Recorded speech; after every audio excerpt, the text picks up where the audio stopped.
Hello, everybody. Welcome back to the Dual Screens podcast. I am one of your hosts, Stephen Fontana, and with me, as always, he's over there in the other box. He's Andy Asimakis. How are you, Andy?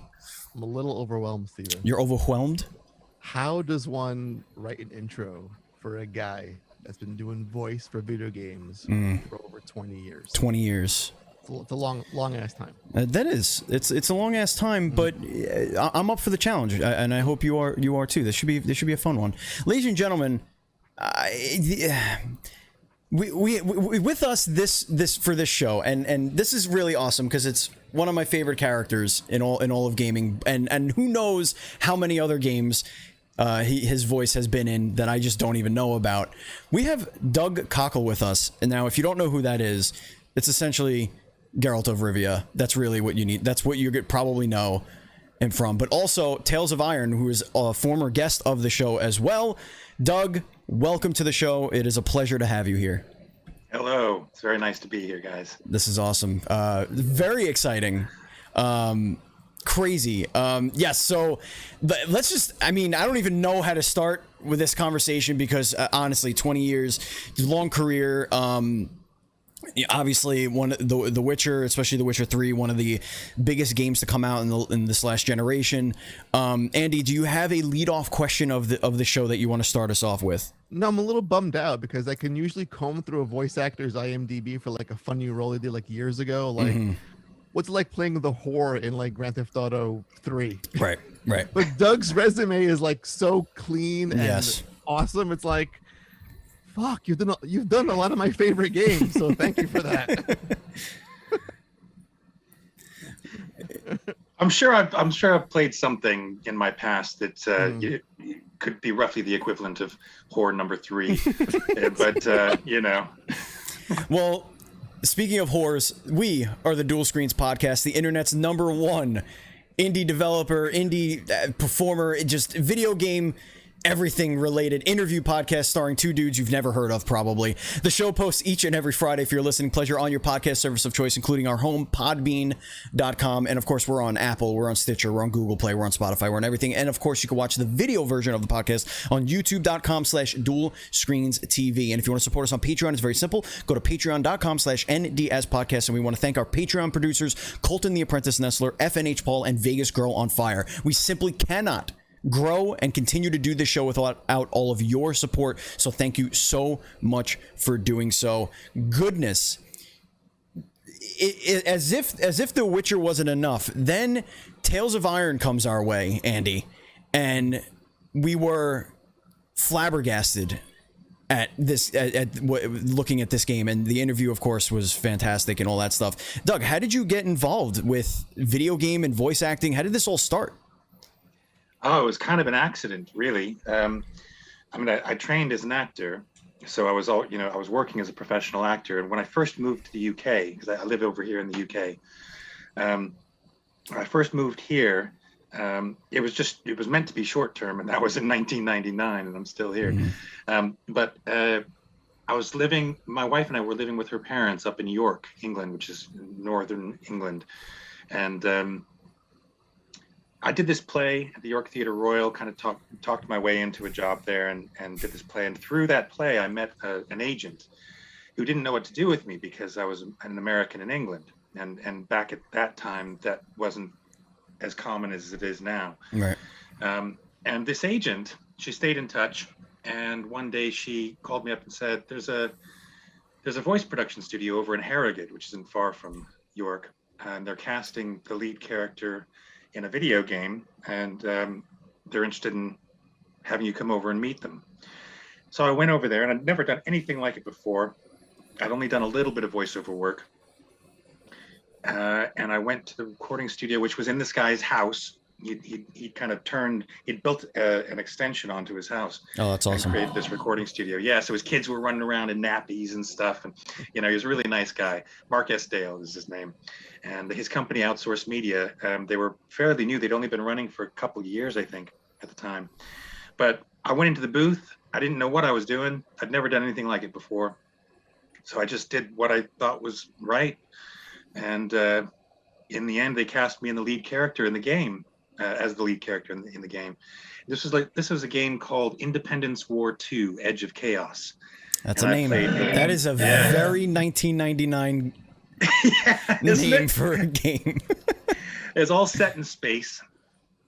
And I played the protagonist, Cal, who's a kind of a well, when we first meet him, he's a kid, and his dad is like a space miner guy. He mines asteroids and stuff, and he gets into some kind of trouble and ends up killed, I think. I hope I'm not spoiling anything. It's such an old game now. I don't know if anybody's going to go looking for it, but and then fast forward, 10 years later or whatever, and Cal's in his late teens or early 20s or something, and and it carries on from there. And so, that was my first job in the gaming industry, and I just kind of learned the ropes of working on mic by doing it. And outsourced media just kept bringing me back for more and more games and stuff, and just kind of that's how it happened.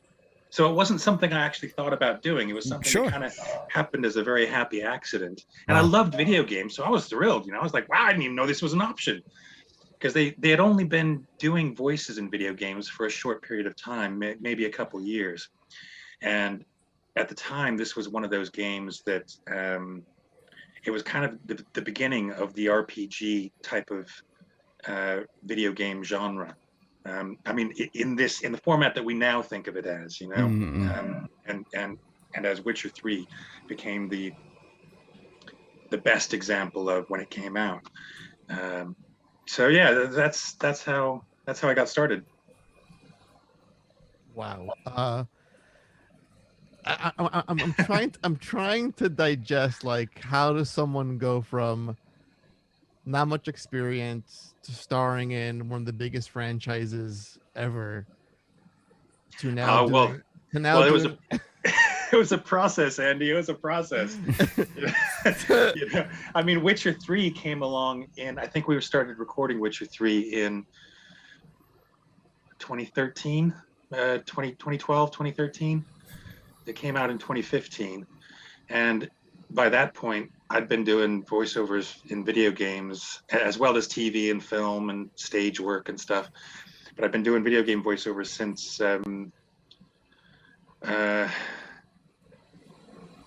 I can't remember exactly when we recorded that first game. I think it was October 1999.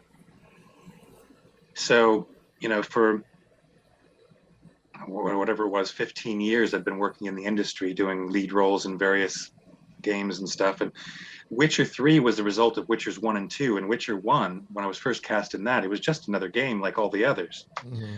I mean, I say that, but I don't mean just like all the others. I mean, every game is great and fantastic and important when you're doing it, because it's work and it's what what I love to do. So every game is great when I'm doing it. But in terms of what The Witcher was, when we did Witcher 1, it was a young developer doing their first big game in a fantasy world that was unknown in the West.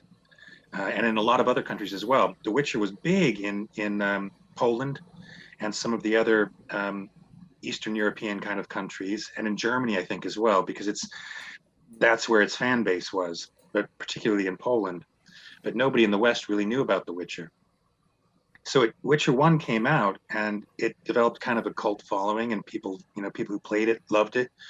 And then Witcher 2, there was a bit more hype around that. But even then, the blockbuster that Witcher 3 became was still a long way on the horizon. I mean, I was talking with the guys at CD Projekt. They had big plans, big ideas, and they really wanted to make their mark on the gaming industry.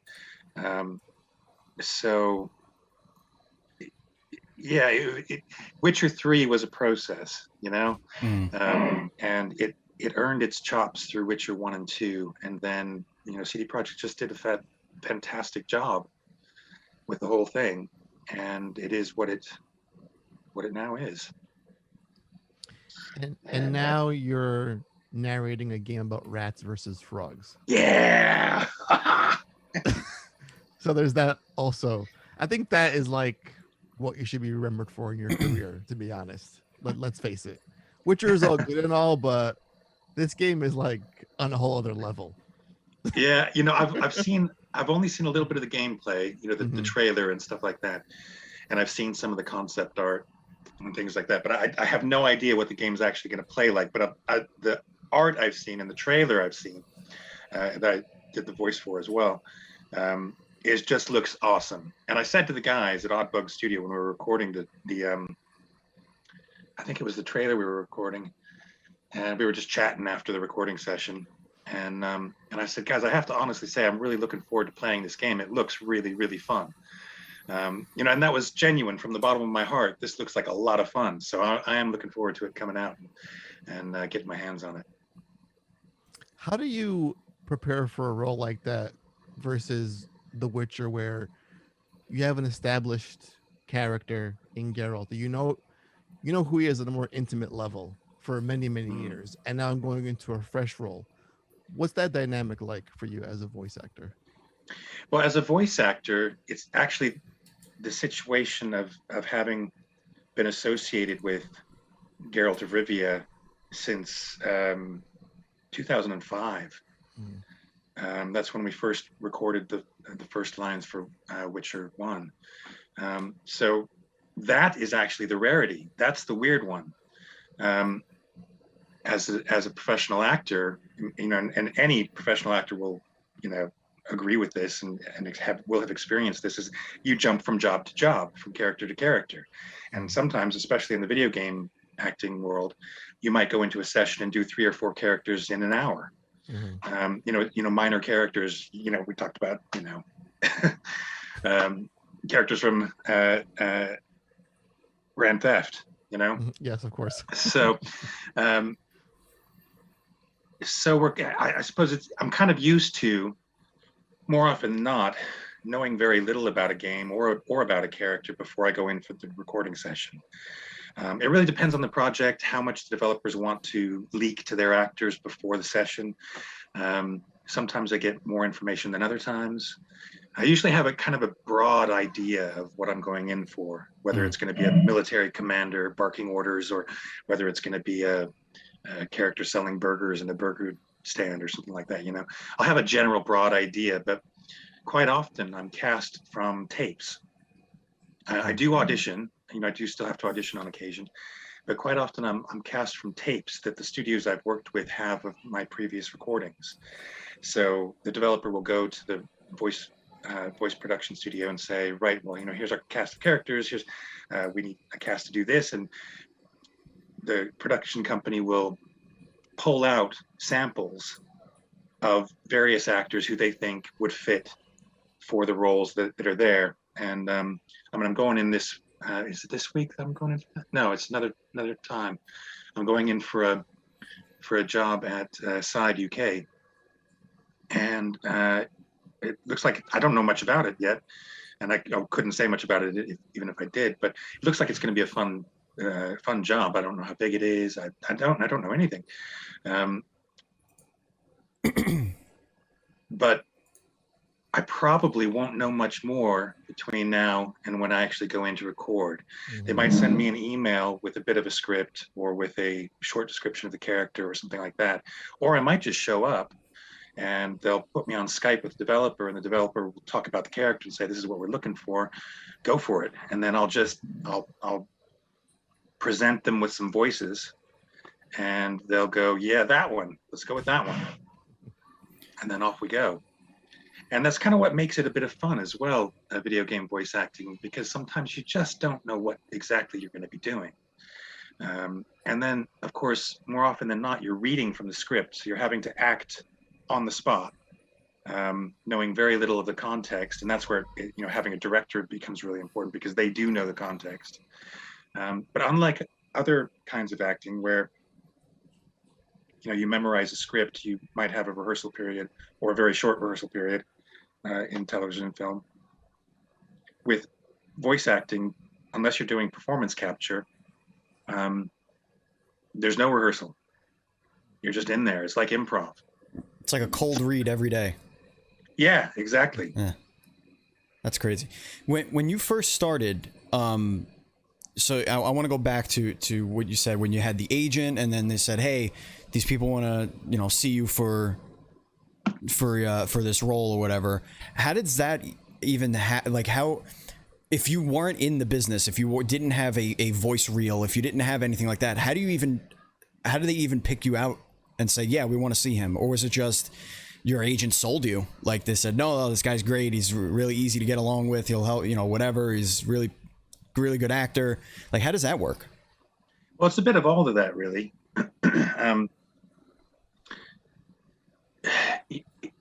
A good agent will know a lot of people in the industry. They'll know the casting directors. If not, even if they haven't met them in person, they'll know who they are and what kind of work they tend to work on.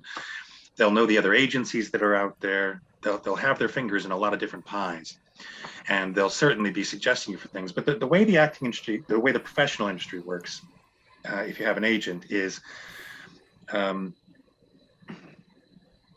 a casting director, whether it's in-house or an independent one, and I'm talking in general here, but the voice acting kind of industry works almost exactly the same, except that voice production companies tend to have in-house casting directors.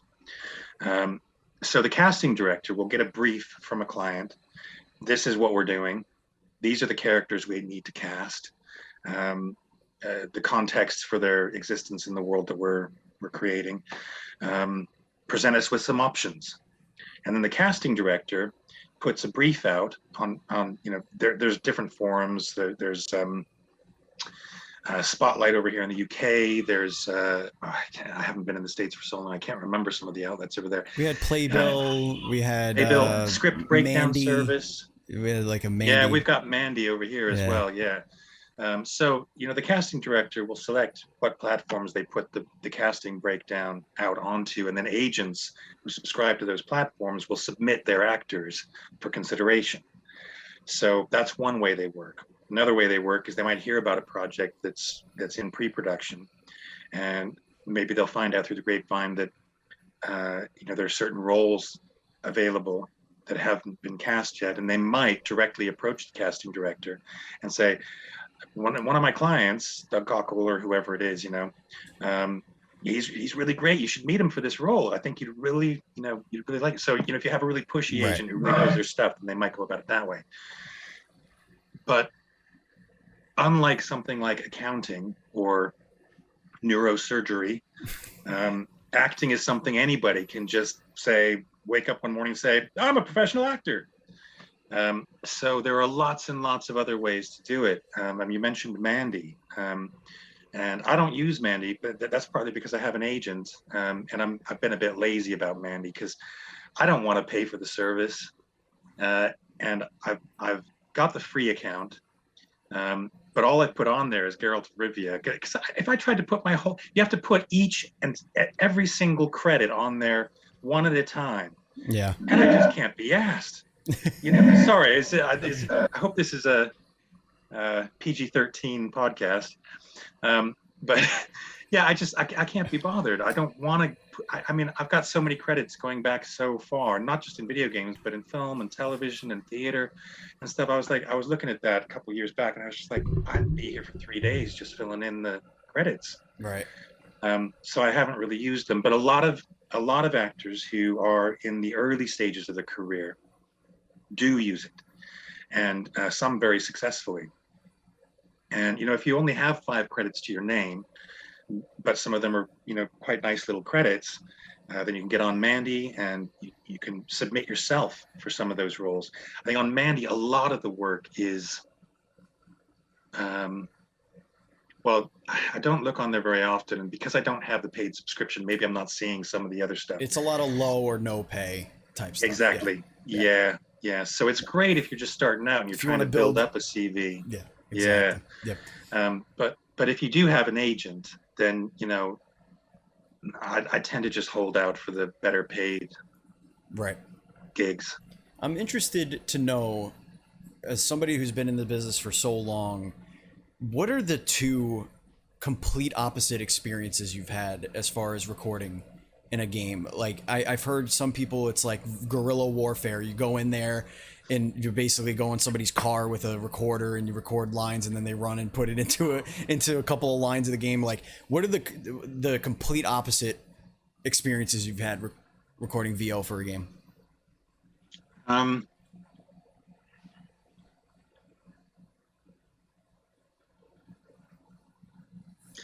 Because there's no standard, right? Like there is no standard way of doing things anymore, especially in a post-COVID world where people are recording from their homes.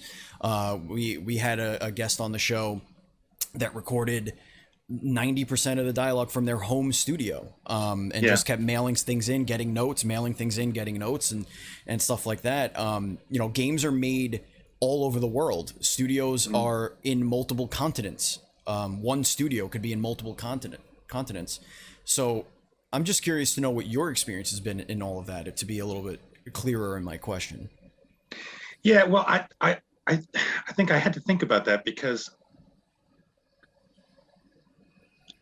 perhaps I've been fortunate, but I haven't had any bad experiences Sure. recording. I've never recorded in somebody's car. I've never recorded in a studio that was just too damn hot.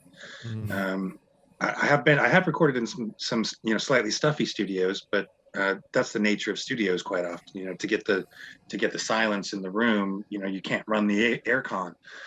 So sometimes studio rooms do get a little bit stuffy. I think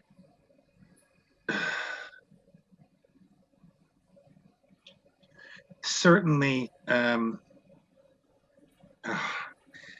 just aware, I don't want to stick my foot in it. Well, like I said, I have not had any actual bad experiences. Sure. Just different. I've had different experiences.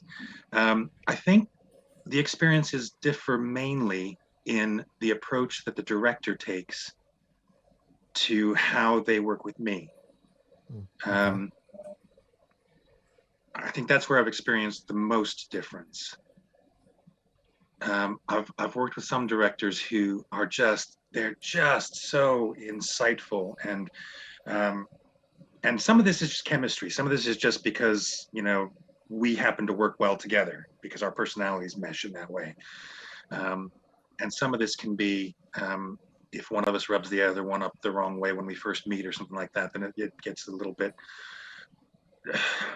bristly, perhaps. But I'm a professional, and they're professional, and you get the work done. I have had some directors who insist on giving line readings, and I find that really frustrating. I mean, I'm willing to accept line readings. Sorry for those watching who don't know what a line reading is. A line reading is when the director tells an actor exactly how to say the line, what words to emphasize, how to inflect the line, et cetera, et cetera, et cetera. And as an actor, I pride myself on being able to interpret words on a page and process them and turn them into a performance. That's what I do. So putting it crudely, if you just want me to mimic the director sitting on the other side of the glass, then sure, I can do that. But then there's no artistry for me. I'm just copying what they're doing. Right. And for me, that doesn't feel, there's no fun in that either, because I'm just being told what to say and how to say it. Whereas with a director and sometimes that's necessary, to be honest. Sometimes directors, even the really good ones who don't do line readings normally, sometimes they have to give a line reading because they know something about this character in this moment in time that perhaps the actor isn't picking up on. And because actors are humans, we're imperfect. So maybe for whatever reason, I'll have said a line 3 different ways, and all of them are wrong. And the director's trying to get me, without giving a line reading, to where they know the line needs to be or think the line needs to be. And I'm just not doing it. So they might then offer a suggestion. And that's absolutely fine. Sometimes that's necessary. But I prefer it when directors approach the work when they offer suggestions. I don't even know if I can give an example. It's something that happens very much in the moment. So I might have said the line, and they might say, just give a little weight to this word. Give this word a little bit more weight this next time around. And that, to me, that could mean all kinds of things. It could mean louder. It could mean higher pitched. It could be lower pitched. It could be just stressed vocally. It could be an inflection up or down. but if they give me that suggestion, then it's up to me to interpret what that means. And that's where the artistry of the actor comes through, I think. And, you know, the director might have been thinking about something in particular. Can you just give that word a little extra weight? And in their mind, they might have been hearing one thing, and I might produce something else, but they'll go, that was good, actually. I like that. We're going to keep that. So it's not necessarily what the director was absolutely looking for, but it works. And perhaps it's even better, because the director's not infallible either. You know, they're, and that is part of their art as well, to help the actor get to where they need to be. I hope that answered your question, kind of, sort of. Absolutely. That's where the major difference is. There are studios that are more forthcoming with things like tea. You know, sometimes you know, the offer of tea is on the half hour, and sometimes it's on, you know, on the 2 hour point. And, you know, but every place does things differently, and you kind of, you know, as you work with different studios and different people and you get to know them, you start to kind of, you start to understand the rhythms that each individual place and each individual has, and then you just adapt your approach to the work depending on that that atmosphere. You know, you mentioned the director having like that special insight into a character and how they should sound in a particular scene or how a line should be spoken. In most cases, voice actors come in at the tail end when you have an established story and a narrative. Do you think for a larger scale production that guys like you should come a little bit earlier in that process? I think it would be great if we could. And I'm on record talking about this. I was slightly gobsmacked when BAFTA asked me to be on a panel at one of their events, and I was a new BAFTA member, and I'd been on a judging panel and stuff. But they asked me to be on this narrative in games panel, and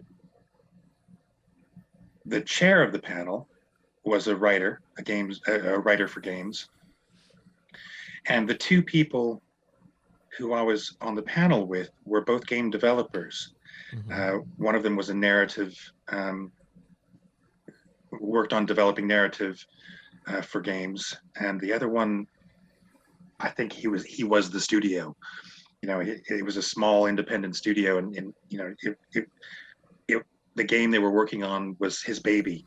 And so they were developers talking about narrative in games, and I was just like, I'm an actor. I interpret narrative, but I don't create it. So why am I here? But they asked that same question. You know, they asked a question similar. They said, the chair said, well, you know, what are some things that you think you'd like to recommend to the industry from your perspective that might be worth considering? You know, and we had this room, I don't know, 300-400 people, most of them developers. And when it came my turn to speak, I said, well, you know, I know there might be cost implications, and I understand that, but I think it would be really, really exciting to be in on the narrative development and the script writing earlier on as an actor, so that, you know, in whatever capacity, not as a writer. I'm not a writer. I'm an actor. I interpret words off a page. But to be involved with the writers while they're developing their ideas, perhaps to just, you know, to pitch some thoughts into the mix, to read early drafts, and perhaps read them aloud with the writers. Because plays often do, the playwrights, not always, but, you know, playwrights are known to do this quite often. You know, they'll have a read through with a group of actors who they know to get a sense of how their play is sounding, because ultimately plays aren't read, they're experienced, they're heard, they're watched. So I think that would be a really cool thing to develop in the games industry, as a way for actors to be part of the development process, so that we're not just interpreting the end results of a larger process, but that we could actually be a part of developing that end result. I think that would be really exciting. Yeah, and that way you can get to that specific line read organically, because you know what the character should sound like, or more a sense of how they would be in a situation. Yeah, in an ideal world. I mean, the Mhm. reality is that time is money, and Right. actors, just like plumbers and electricians, don't work for free. Or they try not to, anyways. All actors work for free at some point early in their career because that's the only way to get your CV going. Um, but yeah,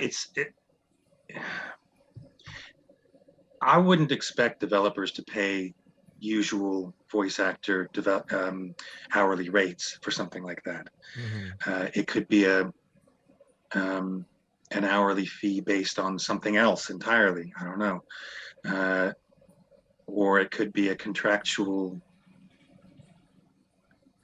overall fee sum over a period of time. I don't know how it would work, but it would have a fee implication. And that's the thing that's why it doesn't happen at the moment, because games are expensive to produce, Mhm. And they take a you very know, long time. and they take a long time. So to Yeah. have an actor or, more than one actor, because they wouldn't, like Geralt of Rivia, they wouldn't just have me coming in to look at the scripts. They would want to have the actor playing Dandelion in for their storylines. They'd want to have Yen in for her storylines, Triss in for hers, Ciri for hers, and so at some point they'd have to cut it off.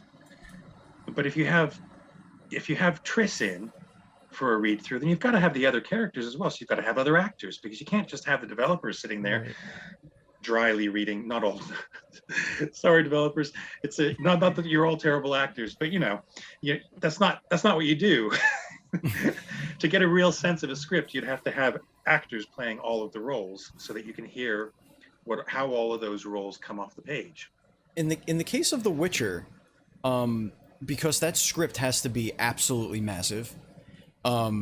There's more side quests than I think there are words in the dictionary, and like, do they do the recordings first with you and then animate around it, or did you look like, how does that work? Because that game has so many options, so many variables. Like, I feel like what you're describing as far as like table reading or whatever would be beneficial in some cases for those bigger scenes, like those more those big beats in the story, but maybe not necessarily the there's somebody there's a big bad wolf man eating my crops, and I'll take care of it, and maybe that is not something you want to sit around a table and do. But like, what is that process like for a game like The Witcher? I can only talk about it from my perspective. Sure. I would like to learn more. Actually, I've got to do this. There are some conferences and stuff that I go to in the UK for games development, and I should just sit down with some of my friends who are developers and quiz them on some of this stuff, because I don't actually know that much about the actual process before I get involved. I know the names of some of the roles. I know that there are producers. I know that there are narrative designers. I know that there are art directors, and I know there are all these different roles that people play, but I don't at the moment really understand how games are actually literally pulled together. What I can say, though, is that from my perspective, it's chaotic, but in the most positive kind of way. With Witcher 3, I often didn't know what I was going in to record. Sometimes I did, because if we had like 3 sessions back to back, 3 days in a row, then we might be recording the same storyline and different branches of the same storyline, depending on the choices that the player makes. So sometimes you're in that kind of a loop. You're like, okay, right, we're still in the find the goat scenario storyline, right? But you could, from one session to another, jump between storylines in completely different places in the game. And I think my perception of it is it depends almost entirely on where the writers are at, because quite often they have multiple writers writing multiple narrative storylines, and then eventually all those storylines, all those scripts have to go through one or two people who approve them, finally approve them for release to the voice production studio. Sometimes, in my experience, this doesn't happen until the night before the recordings are done. So there's often I remember I can't remember if it was Witcher 2 or Witcher 3. I remember walking into the studio some days and literally the script had come through an hour beforehand. And there's a lot of work that the voice production studios have to do to put that script into a form. It's an Excel spreadsheet with lots of bells and whistles. And I don't know how they build all those bells and whistles and stuff, but it's so that as we record, the director can identify favored takes, but also so that the people who plug those files into the game know exactly where they've all got individual file names. They're related to places within the visual journey of the game, and other things as well. So it's all quite complicated, actually. So, and you want to be involved more early in the process. You're a glutton for punishment, apparently. No, that sounds like chaos, but like you said, the best type of chaos, like really fun. Go in, just go nuts and have a blast, and discover things together with the team and your other actors and stuff like that. Like, it just sounds like so much fun. Oh man, and sometimes as well. I mean, if the script is well put together, all sorted out and stuff, then it's just recording. You just record, and you record each line several times until the director's happy that we've got good stuff to deliver. But I've done quite a few games as well where they've been written in another language first. I mean, Witcher 3 it was written in Polish and then translated to English, and then the main the English version was the first version recorded. But I've done some games, particularly from Germany. There's a studio I've worked with quite a lot that does a lot of games from Germany. And quite often, the way the session goes is we have a script, but the developer is quite aware that perhaps their translation could use some tweaking. And the studio either has had time and has already made a first round of tweaks, or they haven't had time to make those tweaks because the script was delivered too late for them to do that. And quite often with that studio in particular, I find myself in a position that's really interesting. I find it quite fun that we are looking at the translation and going, that doesn't quite ring right in English. What is it you're actually trying to say? And then I've become quite involved in creating the dialogue, because as the developer kind of explains what the character's trying to accomplish, trying to do, just a little tweak of a word or the order of the words in the sentence can change the meaning quite dramatically, no pun intended. And so I find myself in a position where I'm having to be a creative editor as well, a dialogue editor in live recording sessions. And that's just a slightly different way of approaching it. But I find that work really interesting because I'm good with words. I like words, and I like language. And so playing with those lines, if I go in and the script is what it is, say these lines, get the performance, great, that's fun too. But sometimes having that opportunity to directly impact on the script itself is quite exciting. Andy, do you have any final questions before we do something fun that I have prepared? I was gonna say, and Witcher 3 is so massive, I think legend has it that Doug is still recording lines till this day. That is the legend. That I'm still recording lines. Still recording lines for The Witcher 3. Still doing it. You heard it here. You heard it here first, folks. But speaking of lines for The Witcher 3, we're gonna do a little rapid fire segment here, and then we'll get you out of here because we know we had to start a little bit late today. We don't want to keep you too long. So, yeah, don't worry too much about that. It's Sunday afternoon for me. For me, it's Sunday afternoon. It's midday for you guys. Happy to give you the time that we scheduled in. No worries. So I want to do a small game here where we've done this with other actors who are known for famous roles, and I think I would like to give you some Geralt challenges, where Andy and I will come up with some scenarios for Geralt, and we'll just get a one line or two, and see how you would perform this situation. The first scenario is Geralt is ordering his lunch at the McDonald's drive-thru. Into the little box. Into the little box. That's correct. McDonald, can I take your order?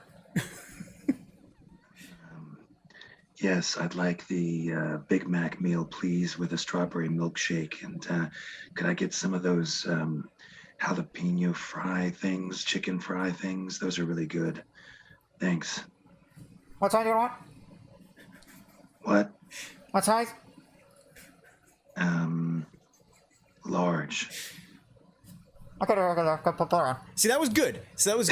Because Geralt had some context there. He's been there before. I like that you didn't make this like a Encino Man, fish out of water scenario. This was good. He knew what he wanted. That's very good. Andy, do you got one for him? I do. I really actually do. Okay. So you have scheduled for the internet service provider to come install the router modem thing, and there's a window between 8 a.m. and noon, and they show up at 6 o'clock in the evening, and you answer the door. What do you say to the very late gentleman? Say,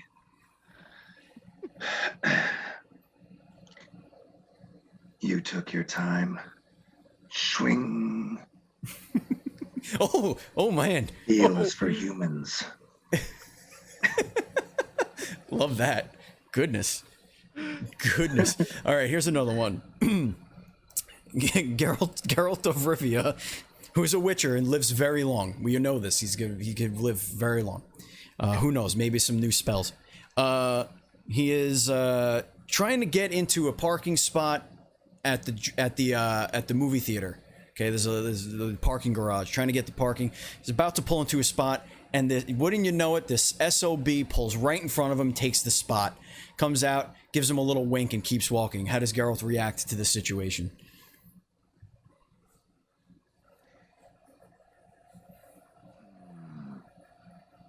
Roach, you know what to do.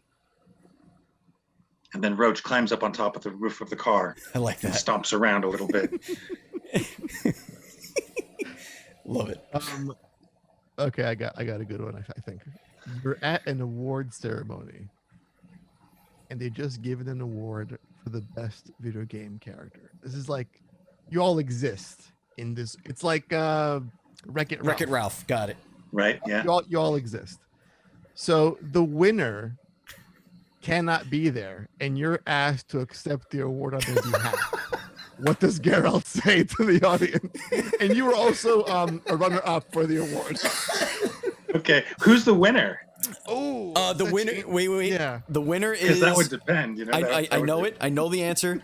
The winner is shit. Hold on, I had it in my head. Conker from Conquer Bad Fur Day. I don't know that character. Oh, he's a foul-mouthed. What is he? A squirrel? Like what is? I think he's a squirrel. He's a a squirrel. foul-mouthed squirrel from the old Nintendo 64 days. And in that game, there is a song. He fights a poo monster. That's right, a big poo monster. So it's very, very juvenile. Just put it that way. Okay. So Adult juvenile. So you've just lost to a foul-mouthed squirrel. Is the setup? Yeah. Okay, well, thank you for this opportunity to accept an award on the behalf of a foul-mouthed squirrel.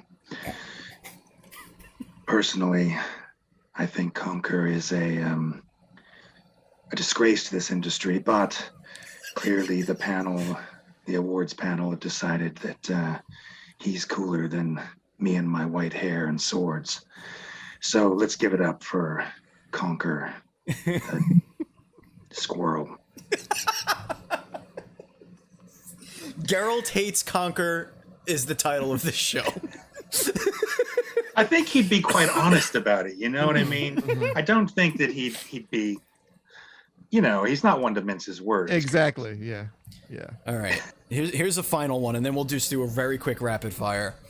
Geralt is babysitting, and it's a very small baby that just won't go to sleep. Geralt picks up said baby and is gonna try and lull the baby to sleep. How does Geralt handle the situation? Besides probably using magic and just making the thing go to sleep. Oh my goodness. How does he lull a baby to sleep? What's that fire spell called? Igni? Igni. Yeah. Igni. Oh, good one though. Oh yeah, maybe he would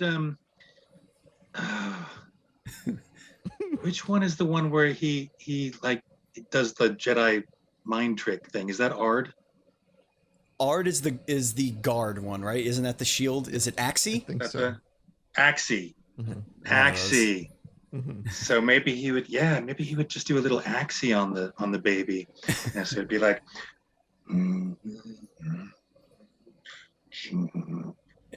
You will sleep. You will not cry. You will not wet yourself or poo yourself because I don't want to change a nappy. Sleep, little baby. Sleep, little baby. Oh, you'll love to see it. You'll love yeah, to see I'm it. too literal. I wish I had like the No, skills that's of a great. You know, That's proper so good. stand-up, It- but it- These are sound bites, man. These are great. It really makes me wonder, and we can segue into like a quick rapid fire to end the show. Yeah. How often do you lean into that voice at like the local pub? yeah, you know, it is funny because it slips out of me. It's when I first started doing Geralt's voice in Witcher 1, it was a real push for me. It wasn't a natural part of my register. But over time, it's become a natural part of my register. It's like an athlete training. You know, you break down the muscles and you build them up again, and over time, those muscles get stronger and more. You know, with more Fluidity. It's like a stamina and muscle everything else. memory. Yeah, it is kind of. So I do Yeah. find myself not so much at the pub and stuff, but you know, like around the house. Just be walking around the house talking to myself. You know, and if it's properly to myself, I went, Oh man. I have to remember to do the dishes because we got people coming over tonight. just very, very banal stuff. You know. Oh, where'd those Red Sox go?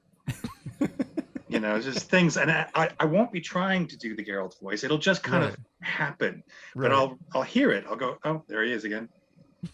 So Geralt might be some sort of dark, deep corner of your personality that is just urging to come out. And if a Witcher game doesn't come out every 8 to 10 years, there might be issues psychologically there. I think that's what we're getting at. Yeah, I think so. Do you know? I think when I was, it is kind of. Some people watching this might think I think Doug Cockle's insane. I think he's bonkers. But very early on, when I was a young boy, I fell in love with wolves. I just loved wolves and dogs and everything canine, but wolves in particular.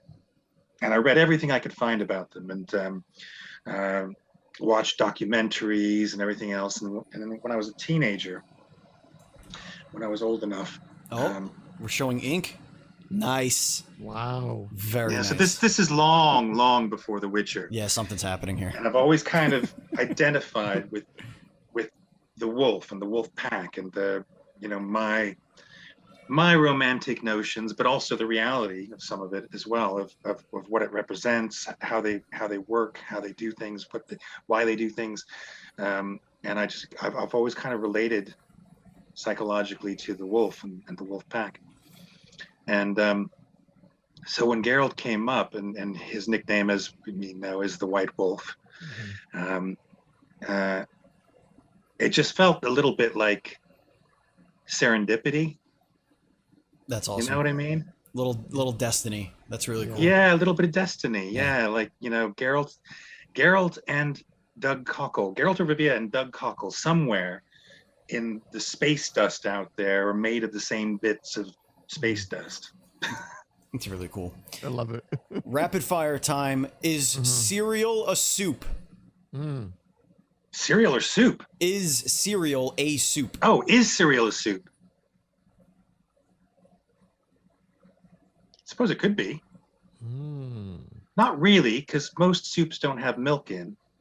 They might have cream, Right. but not generally milk. It depends on how you make your cereal, I suppose. You're gonna modify the cereal to fit the soup narrative. Andy? Pineapple on pizza, yes or no? Absolutely, if it's with ham. Oh, with ham. oh. Okay. Yeah, no, that's that. I believe that. Yeah, I think that's a nice prerequisite. Would you rather have the ability to time travel or teleport? That's a tough one. Ooh.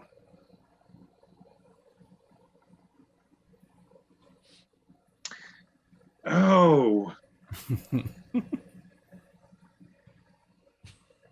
I like it. This is good. Wow. No. Well, this is big philosophical stuff here, man. This you don't do this on a podcast. You do this over a round of drinks or something else. Late at night. Oh, right. Well, today I'm feeling teleport. Okay.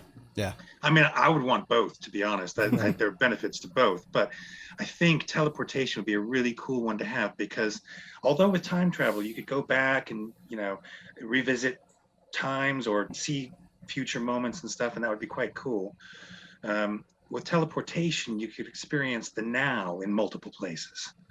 You could, if I was, sitting here, I could teleport to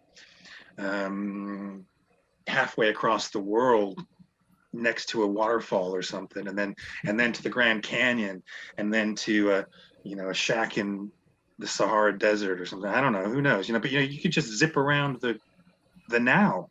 Yeah, that would be pretty cool. Definitely. Right. So you have your teleportation powers. Where's the first place you go? Today I'd go home. I would go see my dad, because he lives in Tacoma, Washington, and I haven't seen him in nearly 2 years. We Skype call and video call and stuff like that, but it's different. So if I had that power, I'd give him a call first, in case he had guests or taking a shower or something. Right. Say, hey Dad, I'm thinking of popping over, literally popping over. Are you free? Are you available? And then if he said yes, I'd be like, okay, see you in literally 1 second. Bing. Show up in his kitchen. Probably give him a heart attack and ruin the whole thing. Right. Well, that's how you phone ahead. Yeah, that's why. Well, yeah, that is true. Stand clear of the doorway. What do I say, Dad? I've just acquired this really cool power. I can teleport. He'd be like, what? Oh, okay, son. Okay. Yeah. Oh, there's another one. It's another one of those dang video games. All right, let's talk vacation, or as you call it over there where you live, holiday. Yeah. Mountain retreat or beach getaway? Mountain retreat. What is something you have done that should have killed you? Oh my goodness, what haven't I done that should have killed me? What is something that I've done that should have killed me?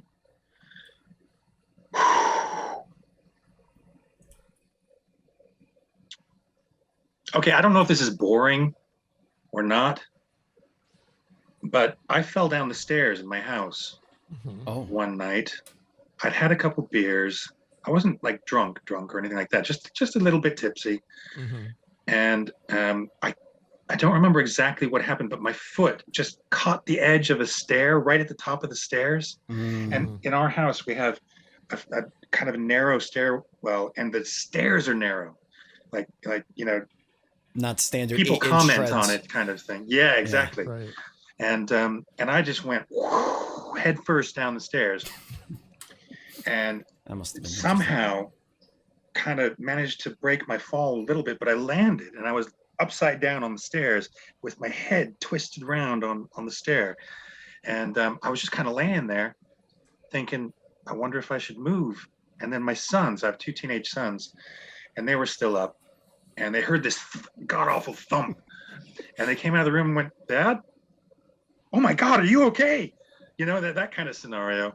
And they came and kind of helped me get back up and stuff. But yeah, that was one of those moments where I actually think that had I not managed to break my fall just that little bit that I did, I probably would have broken my neck.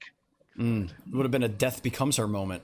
Right. Yeah, exactly. Yeah. It's messed up. I don't like that. That's not much fun though. I mean, there are other things. Like I used to be a skater, and when I was a teenager, and riding those ramps, I did some stuff that it probably should have killed me. Goodness, you have quite a life. Can we write a book about you? That's now I could see. I mean, honestly, I would call it blood and beer. Blood and beer. Blood and Well, beer. I wasn't a pro skater. I was very, very amateur. But Yeah. I was catching air and. I doing went to a flips. skate park once, and that vert ramp or that half pipes, it's freaking scary. Yeah. I got up to the I top and I never was like, got to no, do I'm one of the- done. Yeah, I never got to do one of those really big ones. You know, the Tony Hawk. Yeah, you gotta. I don't know any of the current little- skaters, so I don't know. you know. I did the homemade ramps in people's backyards. Sure, so. sure. Still. Oh, that definitely should have killed you. You know, with a steel pipe coping at the top. You know, all you had to do is hit your head on it on a fall, and that's all she wrote. You'll love to see it. Let's see. Let's get a couple more here, Andy, and then we'll do the final question. What is your beer of choice? Oh, well, today, my beer of choice is Beavertown Neck Oil. Ooh. Straight from Beavertown. Beavertown neck oil. You'll love to see it. Delicious. It's actually an American beer, I'm pretty sure, so. What is it? It looks like is it a lager? It's a session IPA. Oh, an IPA. Okay. Only 4.3%, so it's, it doesn't pack a particular punch. Yeah, I don't know where it's from. I'm pretty sure it's it says it's, oh no, maybe it's English. Beavertown Brewery, London, United Kingdom. Oh, there you go. All right. I thought it was American. I don't know why. Not a sponsor of the show, but you know what? Check it out if you're I was over there. gonna say, can we clip that and finally get a sponsor for the show? Andy, let's get you one more question, and then I'll hit us up with the go home. All right. Doug, you are in a room with Captain America before he's Captain America. He's about to get the super serum. But they're like, you know what? This guy's not worthy. We're going to get Doug in there instead. And they give you the serum. Would you use your powers for good or for evil? Oh, definitely for good. But you know, I was in the room with Captain America before he was Captain America. Yes, you were. So yes, yeah, you'll find me as the character was originally called Young Doctor, and then they cast me.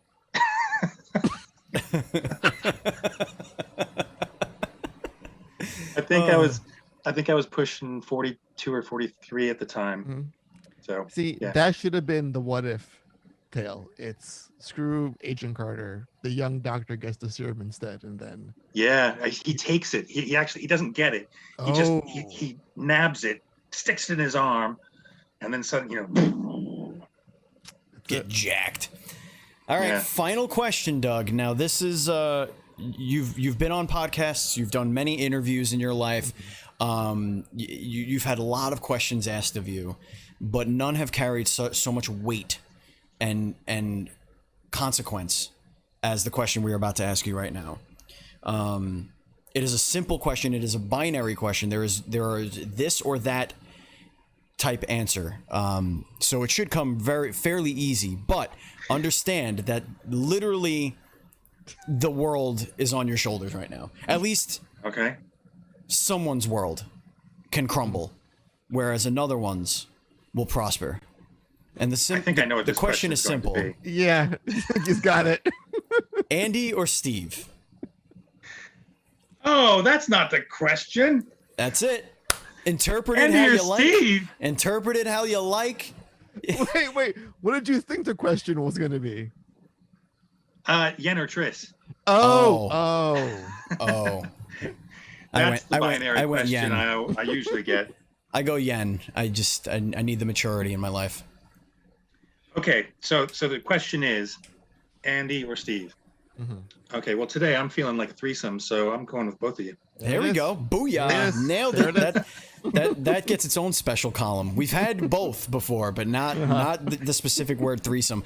Ladies and gentlemen, that is going to bring us to the end of the show. Thank you so much for watching. Thank you for listening. If you want to follow us on social media, we are at Duel_screens. I am at Batchild27. Andy is at PantsGuy. And our Facebook group is facebook.com/groups/DS podcast. Doug, where could everybody find you and everything you've been doing lately?